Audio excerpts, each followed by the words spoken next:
Seja bem-vindo de volta às nossas aulas aqui do nosso comentário exegético da Escola Charles Spurgeon Online. Eu sou o professor Felipe Prestes e nós estamos aqui na nossa 13ª aula deste módulo, tratando aqui sobre a epístola de 1 João, neste módulo 4. Aqui a gente tem colocado alguns pontos importantes, obviamente, acerca do texto. No versículo 21, a gente colocou as questões: não vos escrevi porque não saibais a verdade, antes porque a sabeis, e porque a mentira alguma jamais procede, porque mentira alguma jamais procede da verdade. Então, quando a gente fala sobre isso, a gente está colocando algumas questões que são exatamente, João está dizendo: olha, vocês já sabem aquilo que eu estou ensinando para vocês. A razão de eu ensinar para vocês não é porque vocês não sabem, mas é porque vocês já sabem, vocês já entendem aquilo de que eu estou falando. Vocês não precisam ouvir uma nova abordagem, um novo ensino. Vocês já conhecem e vocês já têm condições, inclusive, de lutar contra isso, porque vocês têm a unção que vem do Santo. Vocês já sabem de tudo isso. Enfim, essa é a ideia. O que eu entendo agora é que João, de uma certa forma, ele vai ainda mais especificar para aqueles irmãos, não mais aquilo que eles já sabem, não mais simplesmente aquilo: vamos aqui falar de novo sobre o que é o Evangelho, vamos aqui novamente falar de novo o que vocês aprenderam lá no começo. Vamos aqui falar de novo sobre Jesus ser o Filho de Deus, o Messias enviado. Não é disso que ele está falando. O que ele vai falar agora? Ele vai falar de uma especificidade, certo? De pontos mais específicos acerca de quem são aqueles contra quem os irmãos lá precisavam lutar. Ou seja, ele vai explicitar quem é que está no meio dessa batalha, quem é o inimigo, colocando de uma forma mais clara. Antes, ele já falou que nenhuma mentira procede da verdade, ok? Pseudos, como ele colocou, pseudos, ek tes aletheias, uk estin, Então, nenhuma mentira procede, tem origem na verdade. Ou seja, a ideia de que Jesus é o Cristo, ela é inegociável e ela não se mistura com outra coisa. Ou você crê nisso ou você não crê. Na questão da doutrina cristã, existem alguns pontos que você pode, de alguma forma, considerar que a outra pessoa pode estar errada em relação a isso, mas isso não comprometer a sua fé cristã, no sentido de ela ser uma pessoa cristã, crente no Senhor Jesus Cristo. Aí a gente poderia colocar, por exemplo, questões como questões denominacionais, que dividem de denominações em relação, por exemplo, ao batismo, em relação, por exemplo, à ceia, em relação, por exemplo, ao governo de igreja. Então, essas questões elas podem ser consideradas, podem ser pensadas, eu acredito, em um ponto em cada uma delas, mas se há alguém que pensa diferente de mim em pontos como esses, eu não posso dizer que essa pessoa está fora está fora do arraial cristão, digamos assim, está fora do que se pode dizer de alguém que é cristão. Não posso fazer isso. Por quê? Porque isso não diz respeito ao cerne da fé cristã. Então, se alguém é batista e o outro é presbiteriano, enfim, esses pontos, eles não fazem com que essas pessoas saiam, seja lá quais forem as suas perspectivas sobre, como eu disse, como eu falei, governo de igreja, batismo, ceia. Então, as diferenças que há entre esses dois grupos, por exemplo, a gente poderia citar outros aqui, elas não fazem com que essas pessoas, uma exclua a outra, um grupo exclua o outro do que seria a comunidade cristã verdadeira. Contudo, o que João nos coloca aqui é muito mais grave, muito mais central, que é o fato de Jesus Cristo ser o Filho de Deus.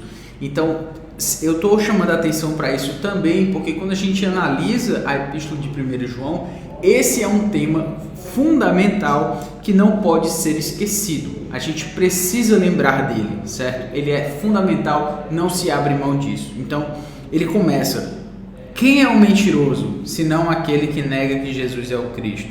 E ele diz: este é o anticristo, o que nega o Pai e o Filho, certo? Quem é o mentiroso, senão aquele que nega que Jesus é o Cristo? Como eu disse, agora João está especificando, certo? Ele está de uma certa forma tornando um pouco mais específica essa discussão de quem são esses que vem trazendo um ensino falso com relação a Cristo, certo? Então ele diz, no caso aqui, este é o anticristo, o que nega o Pai e o Filho. Quem é? Quem são esses? É o que nega o Pai e o que nega o Filho. Esses aí podem ser chamados, gente, que se você conhece alguém, inclusive, a gente vai especificar isso aqui, mas basicamente, se você conhece alguém que nega que Jesus é o Cristo, essa pessoa, segundo 1 João, ela está sendo descrita como o anticristo, como um dos anticristos, ok? É essa ideia que a gente pode notar aqui. Muito bem, vamos para aqui o texto no grego. Tis estin ho pseustes eime ho arnumenos hot Jesus uk estin ho Christos hutos estin ho antichristos ho arnumenos ton patera kai ton huion. Ou seja, aqui a gente começa com um pronome indefinido, né? Quem é o pseustes? Preste atenção aqui, então, novamente, a palavra pseudos aparece no seu substantivo no versículo anterior, né? Sobre a mentira, nenhuma mentira jamais procede da verdade. E agora a gente recebe aqui na sua forma adjetival, pseustes, mentiroso. E depois a gente segue eimeho arnumenos, que é aquele que nega o que? Jesus, que nega que Jesus o estin ho Christos, dizendo que então Jesus não é o Cristo. E ele também prossegue aqui, certo? Quando ele diz hutos estin ho antichristos. Então, novamente, né? Quem é o mentiroso? E aí no texto continua: este é o anticristo. Ele está explicitando, pessoal, acorde para você notar quem é o anticristo e quem é o mentiroso. E ele diz, né? Arnúmeros, aquele que nega, ton patera kai ton huion. Este é o anticristo que nega o Pai e o Filho. A gente vai analisar cada um desses pontos. Vamos aqui então para a nossa tradução, certo? Primeiro colocando aqui a nossa linha, certo? Para não ficar muito bagunçado aqui, muito difícil de a gente ler. Vamos aqui para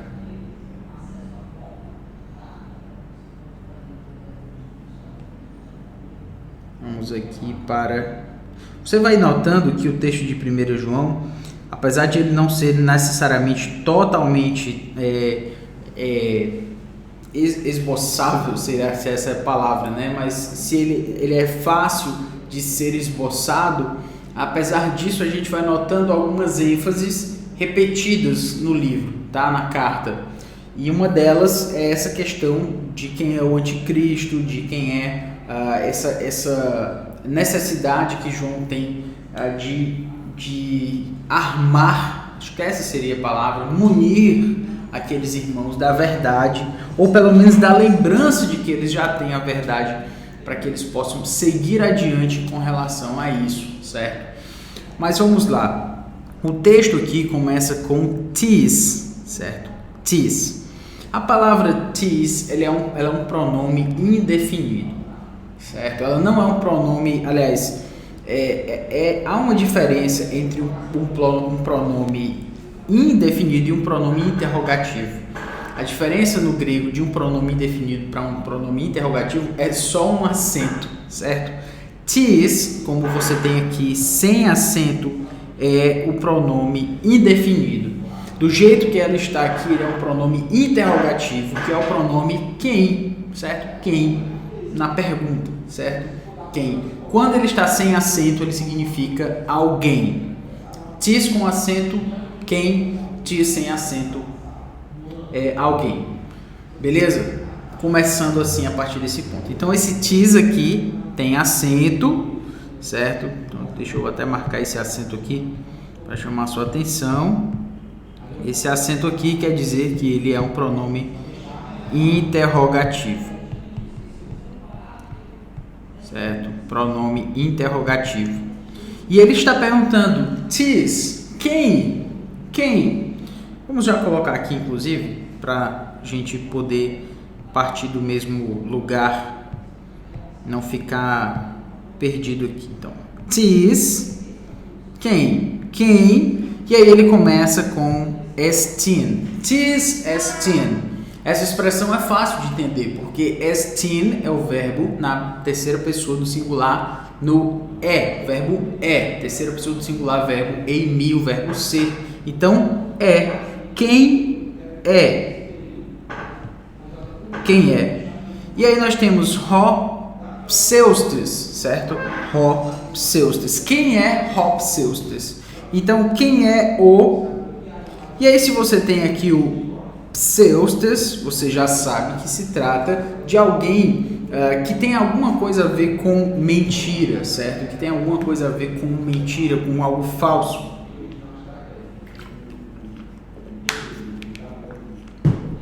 Como é que eu sei disso, professor? Porque na última aula a gente já falou sobre pseudos, que é a palavra para mentira. Então, pseustes é a palavra para mentiroso, certo? Na verdade é um substantivo, mentiroso, ok?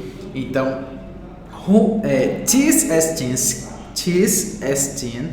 quem é Hopseustes? Quem é o mentiroso? Quem é o mentiroso?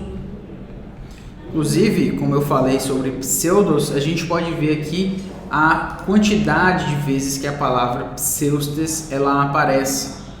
A palavra pseustes ela aparece no Novo Testamento, ela aparece 10 vezes no Novo Testamento, certo? 10 vezes. 10 vezes. Essas 10 vezes que pseustes aparece, ela vai querer dizer respeito exatamente a essa ideia, né? Mentiroso, e não tem muito mistério aí, certo?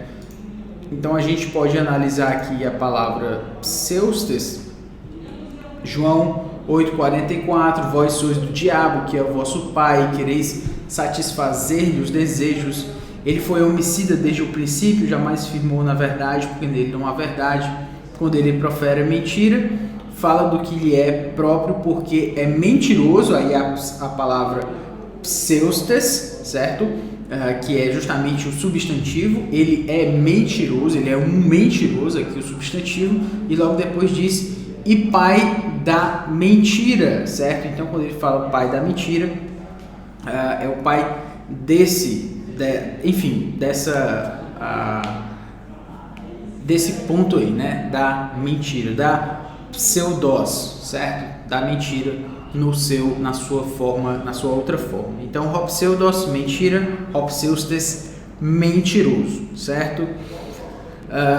Então, quem é o mentiroso? E ele faz essa pergunta a partir de uma forma que eu acho até interessante, porque é uma forma em que nós temos um ei, me. É uma forma, inclusive, parecida como a gente tem em português. Porque se você lembrar, a palavra ei, ela diz respeito a uma forma condicional. Então, sendo ela condicional, ela é uma partícula condicional. No português, a nossa partícula condicional é o nosso se. Então, quem é o mentiroso? Se não, porque o me é a palavra para não. Se você lembrar a palavra o não, a gente ele pode ser no grego ou uk ou pode ser também o me. Então, no caso aqui, o me, porque ele está ligado a uma forma não indicativa, né? Já que ele se trata de uma ligação a uma condicional. Então, a ideia é, se não, quem é o mentiroso? Se não, no português, junto, né, a ideia de exceto, é diferente da forma para se, espaço não, e aí seria uma forma condicional também. No caso aqui, é a ideia do exceto. Exceto, ou seja, se não, ho arnúmenos. Essa forma aqui, ho arnúmenos, ela é uma forma aorista, aliás, é uma forma participial, certo? Do verbo arneomai. Arneomai. O verbo arneomai, ele é o verbo para eu nego. Só que no grego, quando a gente acrescenta um artigo e junta esse artigo a um verbo, e esse verbo ele tem uma forma participial, esse verbo ele toma uma forma substantival. Ficou meio gramática demais, vou explicar. Então, nós temos aqui o verbo arneomai. O verbo arneomai significa eu nego.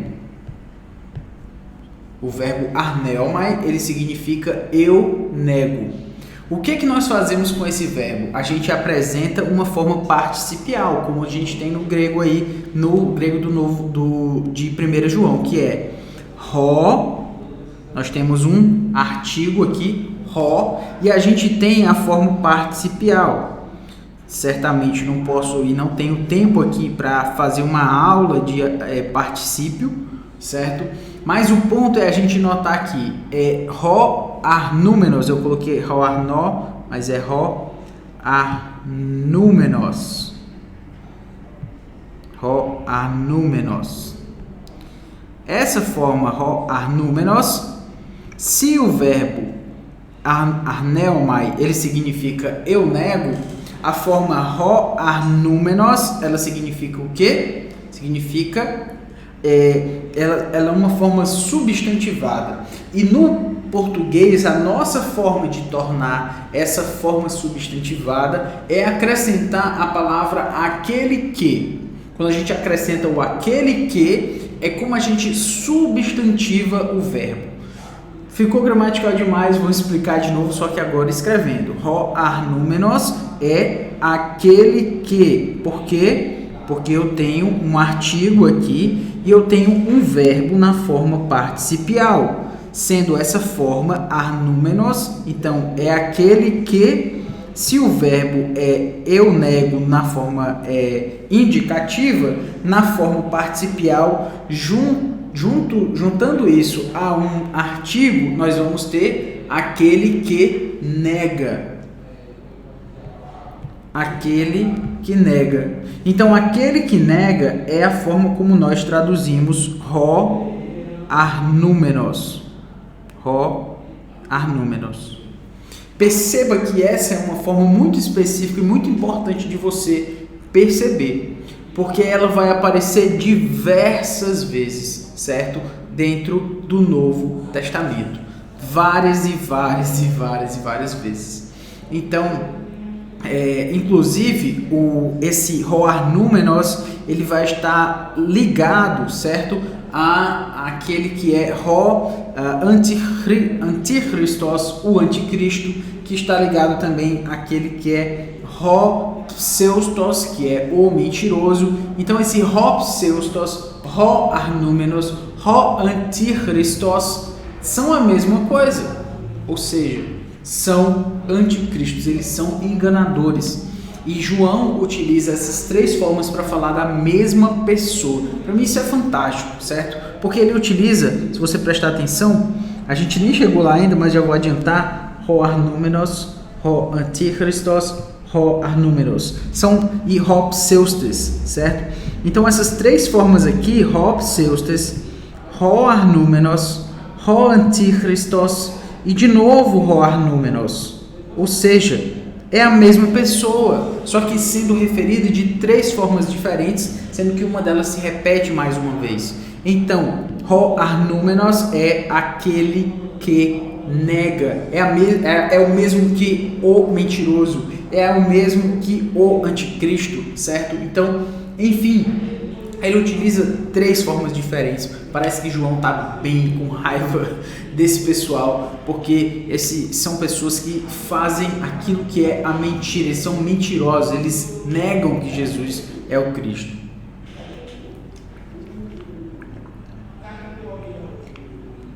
Então, quem é o mentiroso?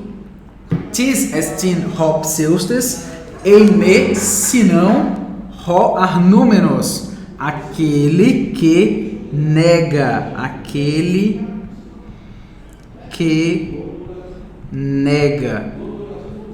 Aquele que nega. Aí logo depois a gente tem o que é que ele nega? O que é que ele nega? Logo depois de ho arnúmenos, a gente tem hoti,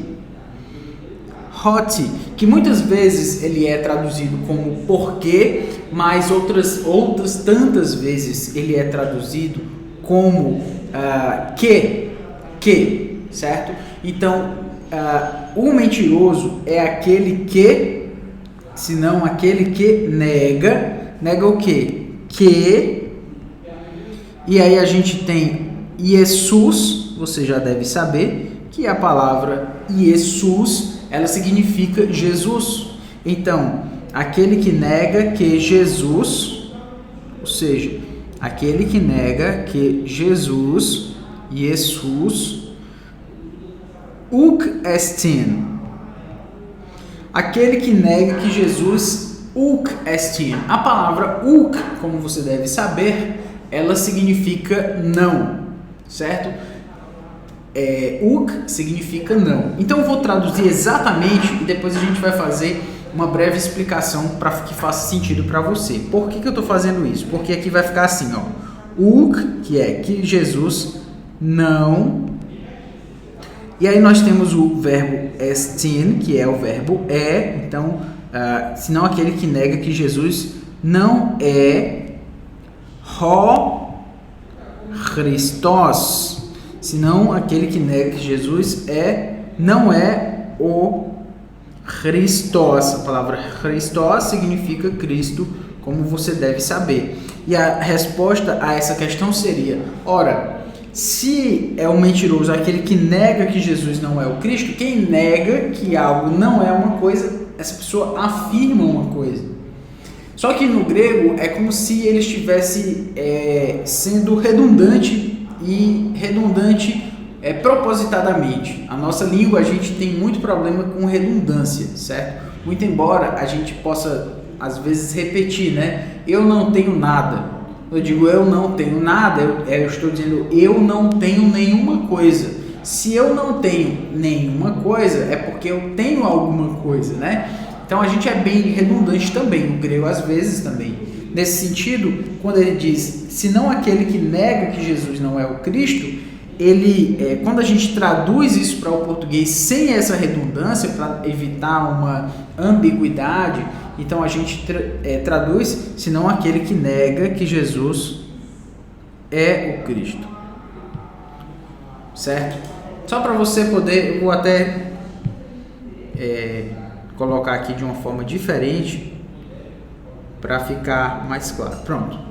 Por que eu estou colocando isso em vermelho aí? Para você entender que negar que algo não é uma coisa é afirmar tal coisa, mas por um efeito de ênfase e redundância no próprio pensamento grego, que é assim que ele se expressa nesse ponto, então a gente coloca aí o não, mas deixei claro que eu tirei aí para ficar claro para você e a gente ficar ok com relação a isso. Muito bem, esta foi a nossa aula e na próxima aula a gente vai prosseguir com a questão aqui dessa tradução para que então a gente possa seguir adiante para a análise. Ok? Então é isso, um grande abraço, valeu, Deus abençoe.